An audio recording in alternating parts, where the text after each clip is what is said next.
All right, so let's not use the word chemistry. All right, let's put chemistry aside. Okay. All right, give me failed chemistry in high school. Right. All right.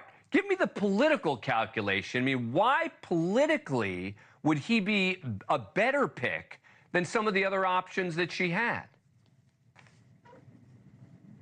Right. So, look, I think you make a vice presidential pick to solve problems, for your ticket. Mike Pence was the pick in 2016 because Trump had problems with evangelicals back then. Harris has three problems, in my view: older white men, the Midwest, and the border. None of the candidates checked all three boxes. All of them checked two boxes. I think Walz is very good, will be very, help her a lot with older men, white men over the age of 60, and he's from the industrial heartland. I am from Pennsylvania. I am from the same county as Josh Shapiro.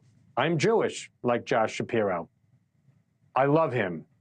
He's an East Coast guy. He is a type A, Broad Street Bullies, Philadelphia Flyers, East Coast guy.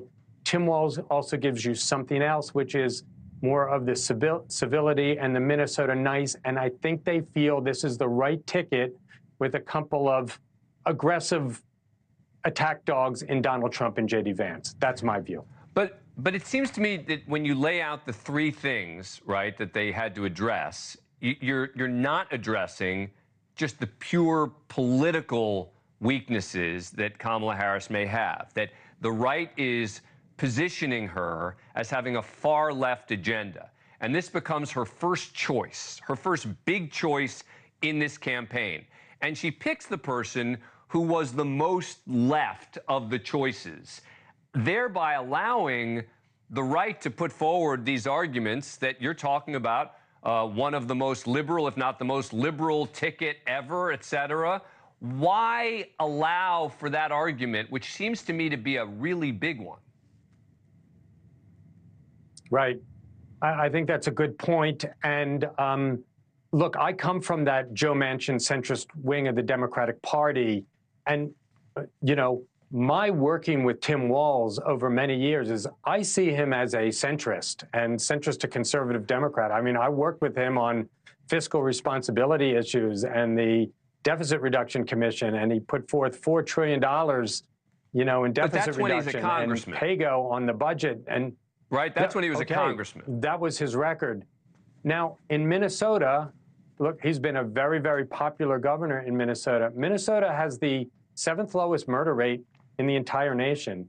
It has the 10th highest funding per capita for police in the entire nation. It is rated the 6th best state in the country to do business. Its economy is motoring ahead. So I think, yes, in some areas he has a progressive record, but crime is way down, police funding is way up, and business is booming there. So I do think he has a story to tell. And of course, Republicans are going to try and tell a story that he's overly progressive. I think, I think he can tell a story that's otherwise. So if you were picking from scratch, putting aside chemistry, you would have picked Tim Walz?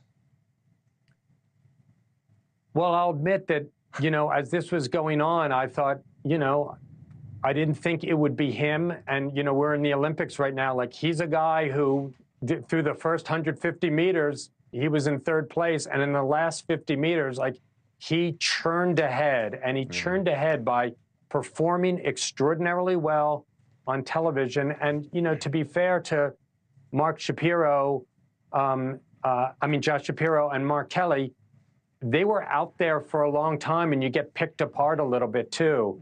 But I do think when I see this ticket out there, and it brings a civility side that I didn't expect to see from this ticket that is a nice contrast to Trump, he could be the best choice. All right. It could be. It sounds to me like your answer is no, I wouldn't have picked him. But you know what? We'll see. We shall see. Well, I want to be fair. Yeah. Like, going back, I wouldn't have. Yeah, no, I get it. But I'm looking at it, and I think, look, People are smarter than me. I get it. And people are a heck of a lot smarter than me. So it goes in order. It goes, you're smarter than me, and other people are smarter than you. So at least we've got the hierarchy set up. Jim Kessler, thank you very much for coming on. Appreciate it. Thanks for watching. Go to joinnn.com to find NewsNation on your screen. And don't forget to click the red subscribe button below to get more of NewsNation's fact-driven, unbiased coverage.